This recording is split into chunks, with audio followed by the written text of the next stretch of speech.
Welcome, brothers and sisters, to our ACE this evening. I see some new faces. I also see some faces of my friends, even from overseas. So welcome. And today we have this very important topic that we want to dialogue with. I hope my responses will provide you some food for thought, for considerations, to help you better appreciate the meaning of suffering. Of course, I don't have all the answers, but I try to respond in such a way that you can make sense of suffering, and especially the last part where I offer some suggestions as to how you can face your own experience of suffering, making some personal choices with the grace of God. Now, there are many questions submitted, and many of them are in a way the same, but they're asked in different manner. So they are actually asking the same questions, and some are slightly longer, some shorter, but somehow I will combine them together, and out of the about 25 questions, I summarize them into 6 major questions, and I will address them one by one. So the first major question is, what is suffering? So people ask the question, what is suffering? Where do sufferings come from? Why is there suffering, so much pain and anguish? I don't have physical ailments, but I was lost mentally. Is this suffering? So I sum it together with this big heading. That's true, there are different kinds of human sufferings. Physical one, we have bodily injuries, sickness, deformity, disabilities. We have psychological suffering. People are mentally stressed, emotionally disturbed. And then there are interpersonal kind of suffering. People being hurt, there's brokenness, separation, conflicts. And of course, there are also spiritual sufferings, sin and guilt. How about the sources of suffering?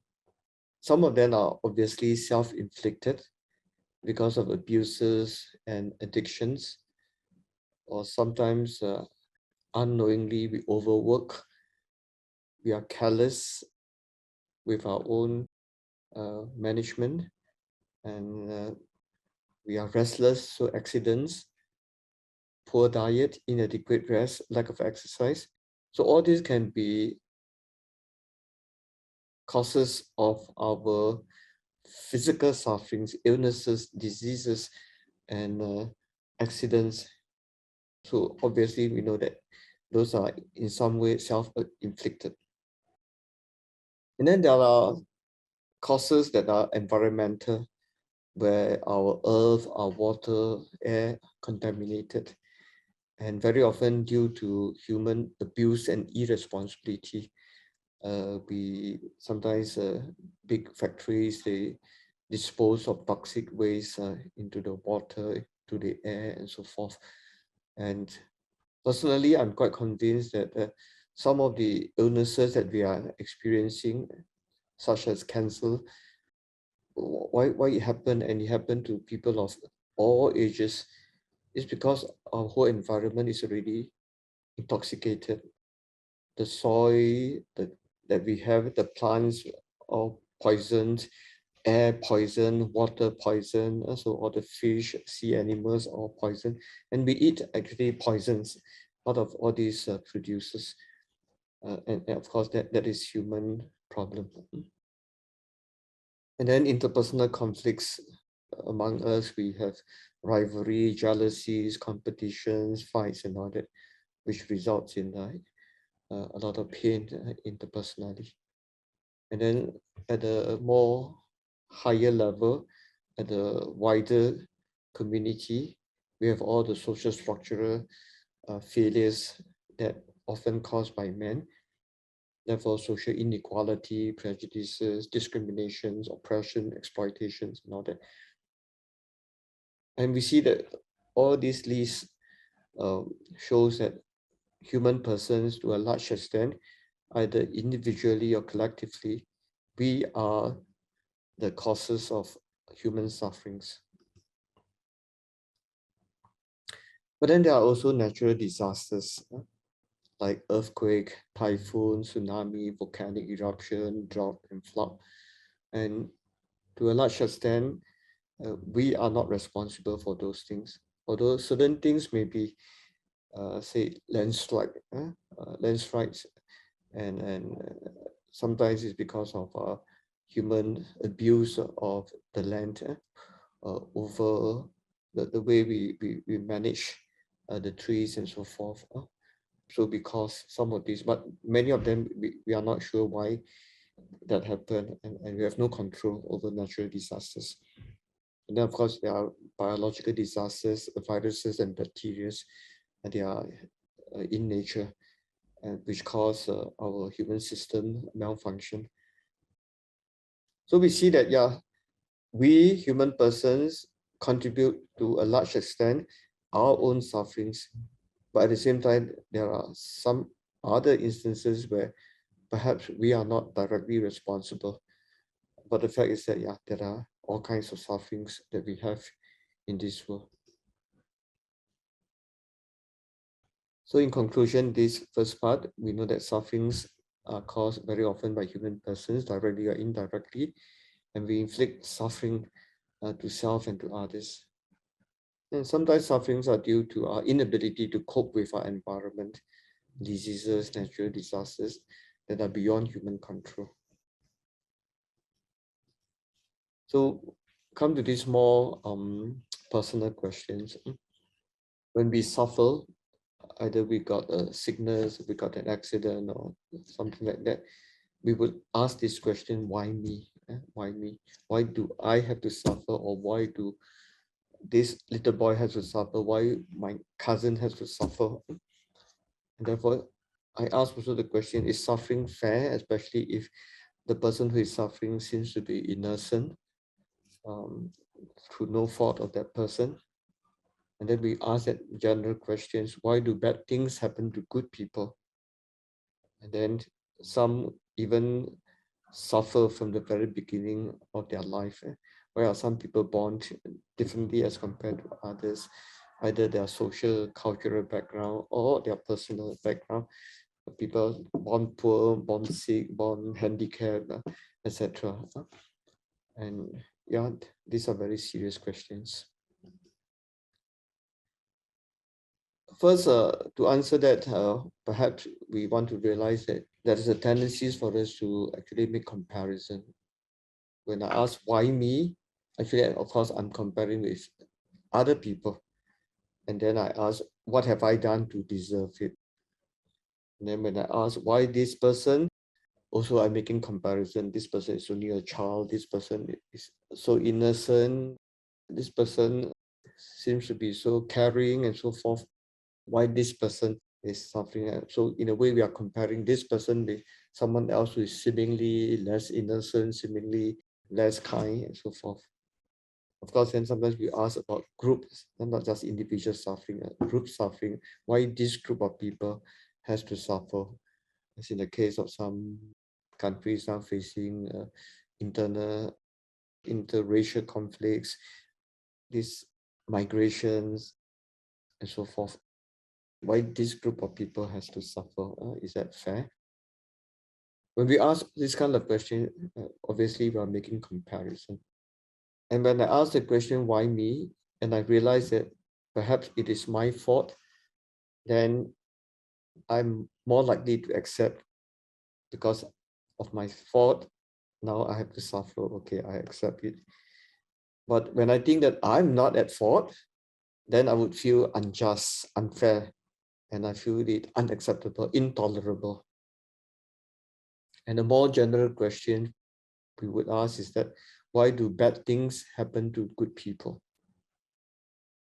In general, we will have the general tendencies to feel for and side with so-called good people, and we feel repulsive to so-called bad people. So if something bad happen to bad people, then perhaps we say deserve it. This person done so much evil and so forth. But when it seems to happen to good people, then we say, why unfair? Of course, the assumption underlying the question is that it is fair if bad things happen to bad people, but if it is unfair if bad things happen to good people. But actually, when you come to think of it, we realize that actually bad things happen to all people, good or bad. And good things happen to all people also, good or bad. So in the sense that it's not true that bad things happen to good people and good things happen to bad people all the time. No, good things happen to all people, good or bad. And bad things happen to all people also, good or bad. And we seem to assume an ethical law also. We assume that good people will be rewarded and bad people will be punished. So that's why when we see good people seemingly being punished, then we question. And then related to that, of course, is the question, if we say that the good people should be rewarded, bad people should be punished, then who is the one melting out the punishment and reward? And when is that going to happen and how? For some religious people, God is the decider. He is the one to reward or to punish. And if he does not do it now here in this world, he will execute it in afterlife, the world after.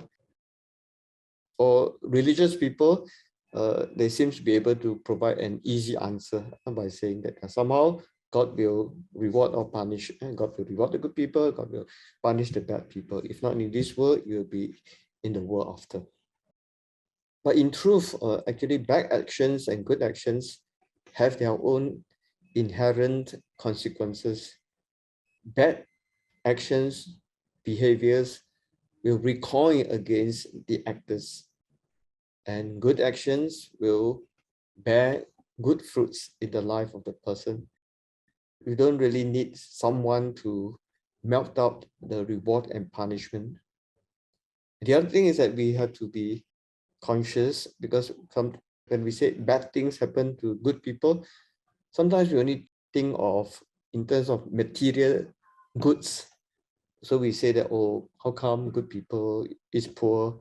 How come good people has sickness? How come good people is having some struggles and difficulties in life? So we are only thinking in terms of that worldly, material kind of goodness.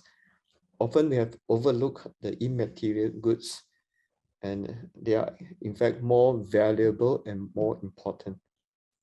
Now, by these statements, I'm saying that if we do bad things, we will bear bad fruits. We don't need God really to be there to say, I'm going to punish you with certain things. And if we do good things, good actions, we will yield good fruits. We don't have to say that God is the one who is rewarding us. And we have to bear in mind also that perhaps it is not very appropriate to talk about good people and bad people, because all of us at times behave well and at other times behave badly. And we are a mixture of good and bad. So it's very difficult to pinpoint exactly that this person, particularly A, you are a bad person, you B, you are a good person. Most likely A is a mixture of good and evil, and B is also a mixture of good and evil, and C is also a mixture of good and evil. So remember the parable of Jesus about the wheat and the wheat, that there are both, it may represent two kinds of people, but it means also two kinds of attitudes that each person have within. But the question is, why is there suffering in the first place? Some sufferings can be explained. It is due to our carelessness. Sickness and accident can be due to insufficient rest, lack of exercise, careless diet, restless driving.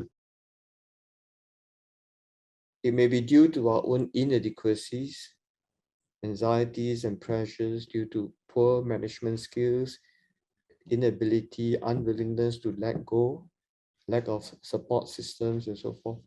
So we know that we can explain certain things, some sufferings that we have in life. And when we sin, it causes suffering also. Sins have severe consequences on the self, on our relationship with other people, and on relationship with God. So we take the example, say if the head of a household, he squander money by gambling.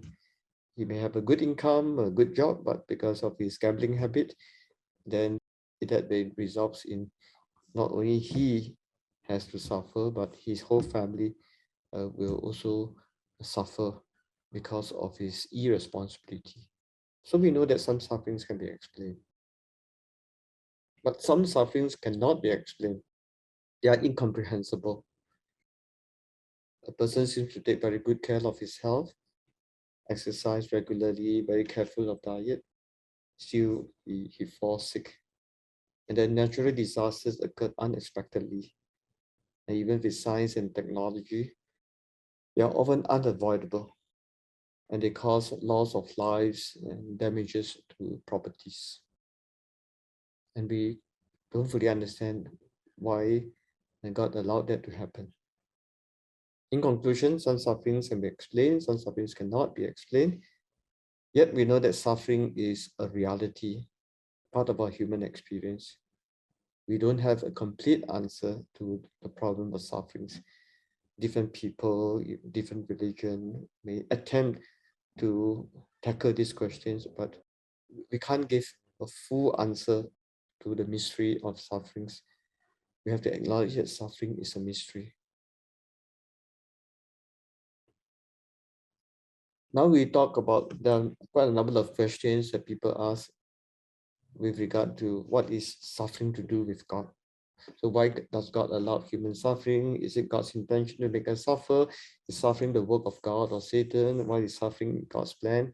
Is it his dance? Is suffering one form of atonement for our sin? Is it a means for us to repent for our sins? Is suffering a punishment for our misdeeds and wrongdoings? Sometimes we are tested not to show our weakness, but to discover our strength. Did God have part in this? Is suffering the consequence of sin of Adam and Eve, etc.? There are some other questions, but more or less surrounding this question about what is God to do with suffering. Now, if we read the Old Testament, we realize that ancient people, ancient Israelites, they had the mentality that suffering is a punishment from God for the sins of human persons. We see that in many passages. And in particular, there is a book in the Old Testament, the book of Job. This entire book is an exploration on this issue of suffering.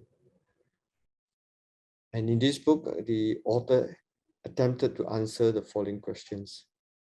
Why does a just man suffer? In the story, Job was a just man, a good man, an honorable man, but he suffered. And so the question is it due to his sins? And many Israelites would say, yes, it must be because of his sin. If not because of some sins that is obviously witnessed by others, he might have some hidden sins. Or if it's not his personal sins, then it is probably the sins of his ancestors, his parents, his grandparents, even his great-grandparents.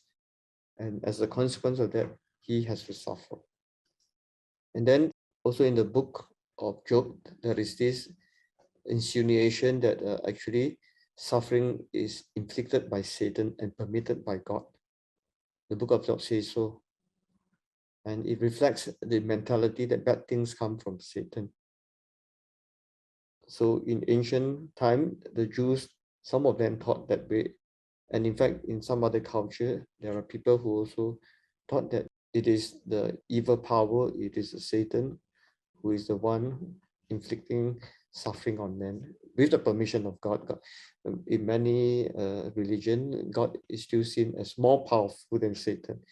And so if Satan were allowed to inflict suffering on human beings, it was because God had allowed that to happen. And in some other passages, suffering is said to be a test of human faithfulness. So God allowed that to happen because God wanted to test the goodness and the faithfulness of this person. Should we accept this kind of mentality? Is that the right way of looking at suffering? When we read the gospel, Jesus, the Son of God, he has come to reveal to us the fullness of God's revelation. Jesus refuted that kind of Old Testament thinking. In the Gospel of John chapter 9, there is a narration about a man born blind. And people ask Jesus the question, who sinned, this man or his parents, for him to have been born blind? And Jesus answered very straightforwardly, neither he nor his parents sinned, answered Jesus. He was born blind that the works of God might be displayed in him. Not a full answer here, but at the same time, a very direct rejection of the Old Testament thinking that suffering is a punishment from God. That one is definitely no, not true, according to Jesus. So has suffering any positive meaning? So there are some questions pertaining to that. What does it teach us about suffering? What's the purpose of suffering?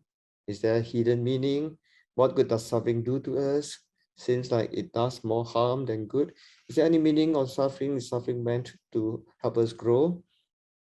Yes, we can find meaning in suffering. So we will look at some of them.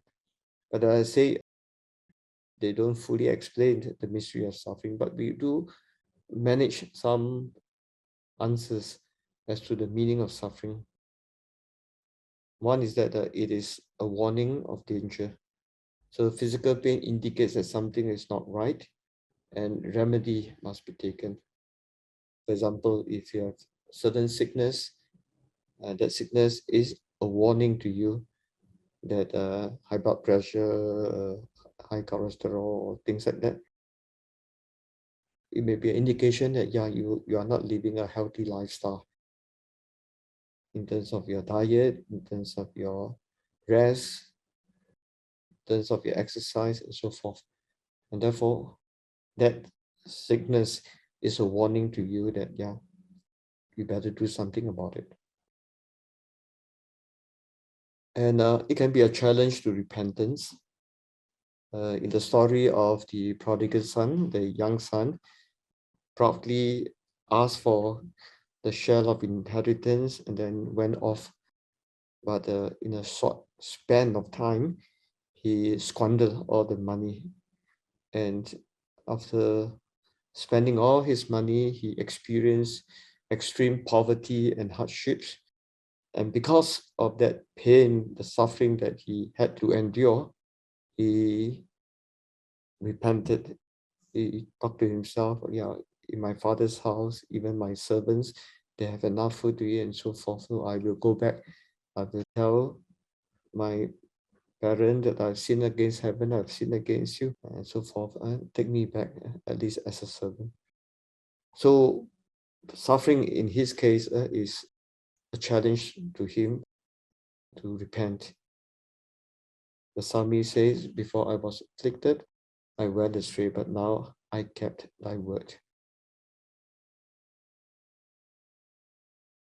Sufferings also help me to know myself, to acknowledge my limitation and inadequacy, to realize that many things in life is not within my control. Paul himself mentioned that there is a thorn in his flesh that helped to humble him and motivate him to put his trust in God.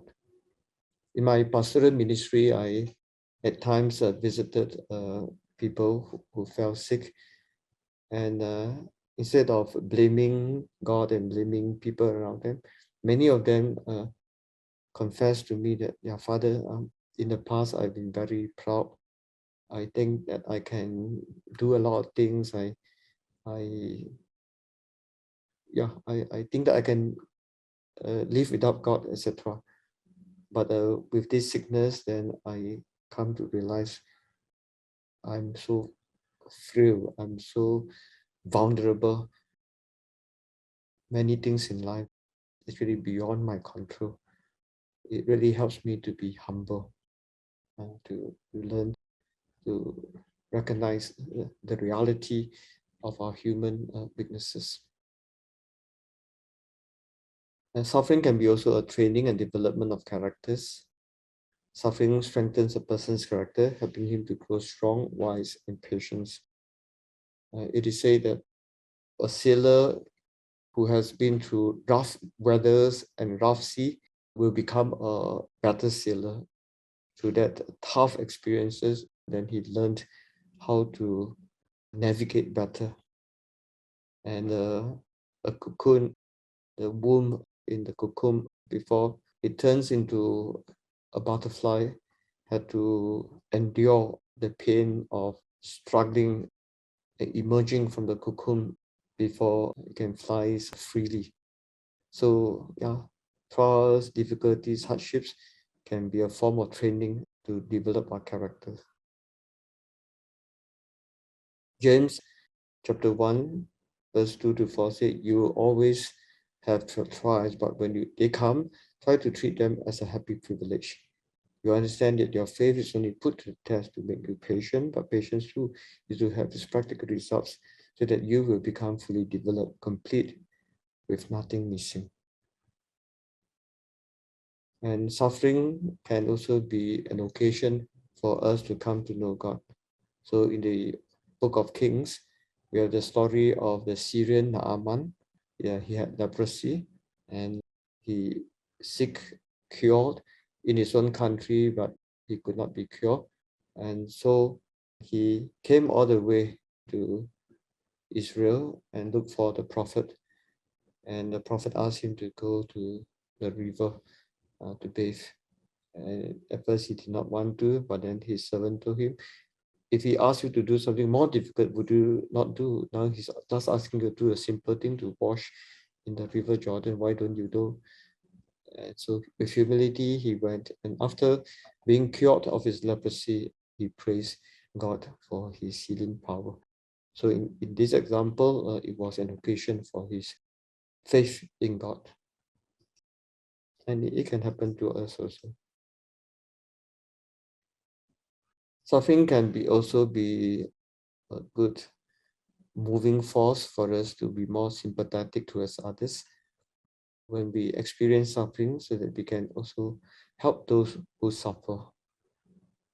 Paul's letter to the Corinthians says that the God of all consolation who comforts us in all our sorrows, so that we can offer others in their sorrows the consolation that we have received from God ourselves.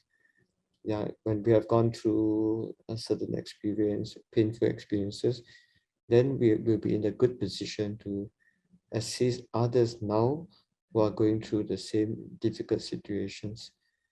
So we learn through our own experiences, and we can become a source of strength and consolation and support to others now who are suffering. And the last section, I will talk about how I should respond to suffering. And each one of us probably have to look for the answers. So if you are the one who is having some experience of suffering now, you have to find your own response. Or if you are helping someone to cope with the meaning of suffering, then yeah, probably you have to help the person to come to personal decisions, a personal response to the experience of suffering. So some of the questions include, how could there be peace, joy, and love when there is so much suffering and pain in the world? How can we overcome suffering? What are the ways to overcome? What should we do when faced with suffering? What is the correct way to deal with sufferings? What is the redemptive suffering? How do we become aware of God's presence amid sufferings? So one way to deal with our suffering in a personal manner is turning to Jesus to draw strength from him. Hebrews says, although he was son, he learned to obey through suffering. But having been made perfect, he became for all who obey him the source of eternal salvation.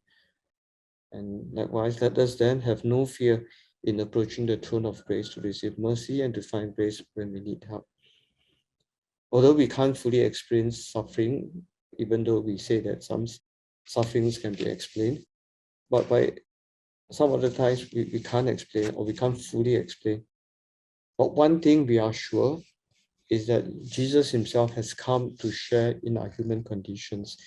Jesus has come to share in our suffering. So when we turn to him in times of sufferings, in moments of such struggle, Jesus will be able to give us the courage and strength to deal with our experience of suffering.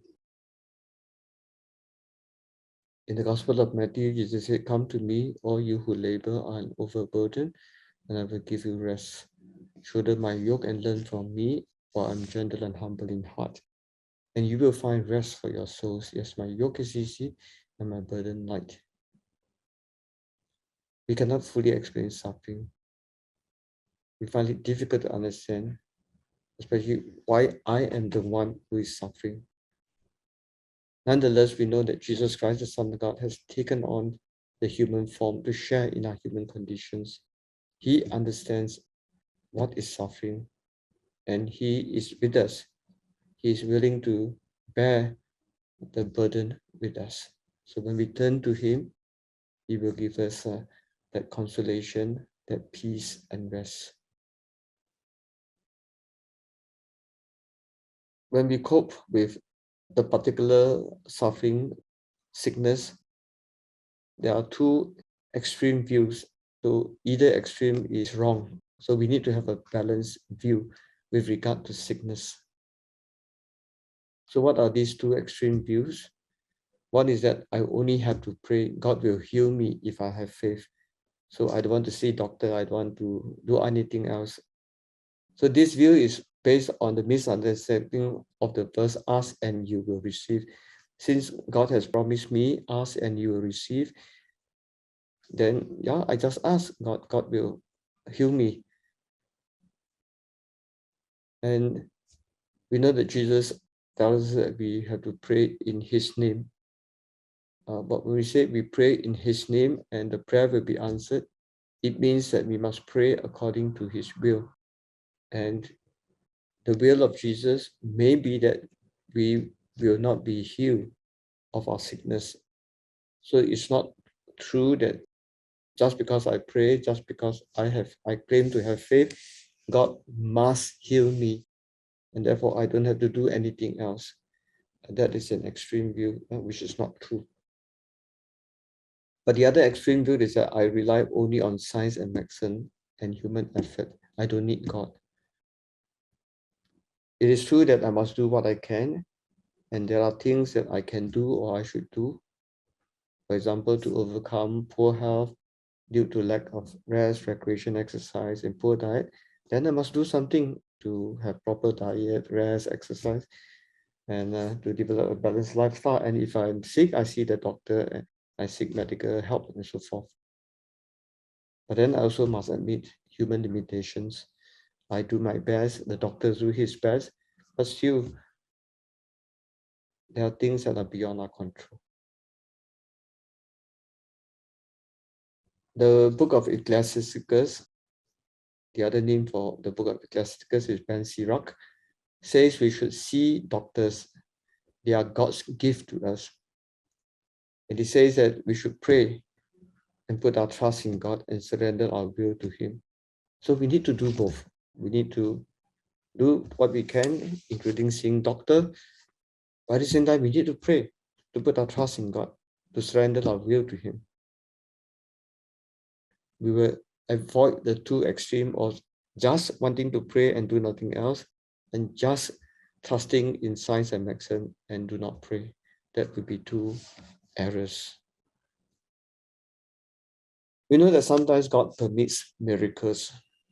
We take note that Jesus healed. But at the same time, we also must take note that Jesus did not heal everyone. And today, he still continues to work miracles. And we are open to his grace and seeking his will. If he wants us to be healed, we are very grateful and we give praise and thanks to him. But if we are not healed, it's okay also. And because even during the time of Jesus, Jesus did not heal everybody. In fact, Jesus healed, although there are many stories written in the Gospels, but they represent a small minority only. And not many people are healed, actually. Why? We don't know. And we trust that God has his plan, God has his purpose. So in a few instances, he may work miracles and allowing us to be healed of our sickness. But there are times that no, he does not work miracles, and there can be meaning in our sufferings, even though we are not healed. So let me draw some conclusions. There are personal meanings in my suffering. First, it is to strengthen my faith and trust in God. Second is to find redemptive meaning in my suffering, that my suffering can be of help to other people. And it can be an opportunity for me to cultivate holiness in suffering, that it helps me to be more detached from the world and the worldly things. It helps me to develop sacrificial love and to become a wounded healer. I will elaborate on these 5 points. To strengthen faith and trust in God, St. Paul shares his conviction. We are well aware that God works for those who love him, those who have been called in accordance with his purpose, and turns everything to their good. Romans 8:28. And this is a very beautiful passage from St. Paul, that with trust and faith in God, we believe that even when bad things happen to us, but somehow God can turn it to our benefit, God can turn it to our good. The best example we have in the holy books would be the story of Joseph, the son of Jacob.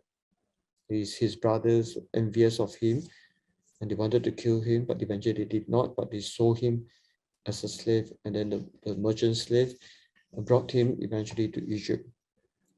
And there he suffered a lot, but eventually, and because of his gift of interpretation of dreams, he won favor from Pharaoh, the Egyptian king, and he rose to the position of the prime minister. And later on, he was put in charge of managing the harvesting of the country. And during the time of great harvest, he stored up the abundance produced. And then during the time of famine, he released the food for Egyptian as well as for foreigners coming to food. And when his brother came to Egypt to buy food, he recognized them. They were reunited, and the brothers were very sorrowful, feel very guilty, and they thought that Joseph was going to take revenge on them. But Joseph told them, "Don't worry. Yes, you have done me wrong, but God has allowed that to happen so that now I am in the position to help you, to help my family." So in a very concrete manner, Joseph testified to the statement of St. Paul that all things work out for good to those who love God. To find redemptive meaning in suffering, St. Paul interpreted his personal experience as making up for the suffering of Christ. It makes me happy to be suffering for you now and in my own body to make up all the hardships that still have to be undergone by Christ for the sake of his body, the church, of which I was made a servant with the responsibility towards you that God has given to me. So St. Paul says that he was willing to take up all the sufferings, including the rejection, the persecutions, the imprisonment, scourging, etc. And for him, he says that that would be a way for him to make up all the hardships that will have to be undergone by Christ for the sake of the church. He offered up his suffering for the good of the church, so that the church will grow, so that more people will come to the knowledge and faith of Christ. And suffering is to cultivate holiness. Jesus said, if anyone wants to be a follower of mine, let him renounce himself, take up his cross every day and follow me. Anyone who wants to save his life will lose it.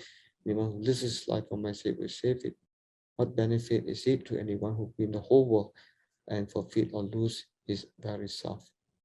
So when we are willing to let go of some of the material things in this world to live, for example, a life of poverty, when we are willing to endure difficulties and hardships.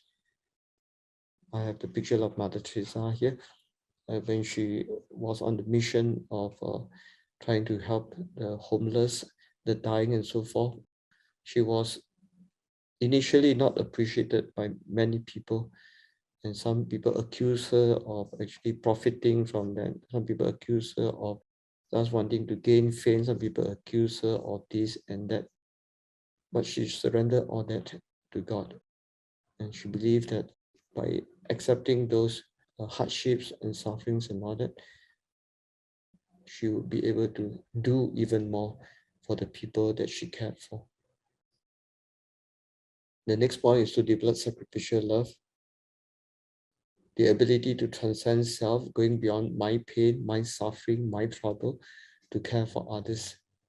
It is a kind of sacrificial love, which is a gift of self, even if it means enduring pains and suffering. And we find many examples, day-to-day examples, in people surrounding us. Parents who suffer themselves for the children, parents who are willing to endure pains and so forth, just for the sake of the children. And then we have filial love, children who are willing to suffer for the sake of their parents. Some people forfeiting their married life to stay single so that they can look after the elderly parents and so forth. Filial love is expressed in many other ways. And then we have friendship love. Jesus said there's no greater love than that one who laid down his life for his friends. And we see the missionaries who suffered a lot, but they are willing to endure the sufferings. I have some missionary friends. Of course, not all of us have that gift, that call to be missionaries. But those who have that gift, they really give up a lot, their own personal comfort, their own personal security, and so forth. So I have friends who were professionals, good education, good income, and so forth, but they gave up all that personal comfort and go to Africa and serve there. And that's because of the sacrificial love. Yes, they have a lot of hardship, they endure a lot of difficulties, misunderstanding, and so forth, but they find meaning in that sacrifice. The last one is to become a wounded healer.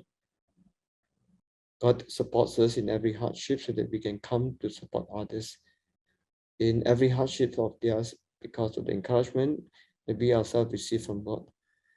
But just as the suffering of Christ overflow into our lives, so too does the encouragement received to Christ. So if we have hardship to undergo, this will contribute to your encouragement and your salvation. If you receive encouragement, this is to gain for you the encouragement which enables us to bear with perseverance the same sufferings as we do. This term we learned from Henry Nouwen, the wounded healer, that very often we are able to help other people because we ourselves have experienced pain and sufferings. We ourselves have been wounded before. It can be physical, it can be psychological, it can even be spiritual. And because of our fall, because of our sickness, because of now that we are recovered, either physically, mentally, or spiritually, we can become a healer to others. We can become a pillar of strength for people who are now undergoing physical, emotional, mental, or spiritual struggles.